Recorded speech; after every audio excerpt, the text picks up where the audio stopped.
Welcome to Kenton Teaches. Enjoy the video. You start by verifying compatibility.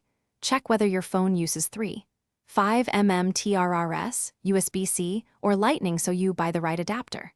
Next, choose a microphone that fits your use. Lavalier for mobility, condenser for studio tone, or a USB mic if you'll use an interface. Once done, gather the cable and any adapter. Make sure the adapter is TRRS aware for audio input rather than output only. This prevents common mismatches and avoids waste. You now assemble and connect. Plug the microphone into the adapter or audio interface and enable phantom power only if the mic needs it, otherwise you risk damaging equipment. Then insert the adapter into the phone. When the app asks for microphone permission, grant it so audio routes correctly. Once connected, open your recording app, select the external mic if options appear, and set input gain low to start.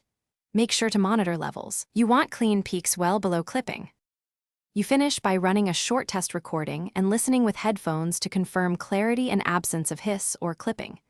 If levels look good, secure the mic placement, add a windscreen if outdoors, and lock your gain so it won't change mid-take. If nothing is recorded, make sure the adapter supports input, not output only. Verify app permissions, try a different cable, and restart the phone. Often a simple reboot or swapping the adapter solves detection problems quickly. Thanks for watching. Please subscribe if this video was helpful.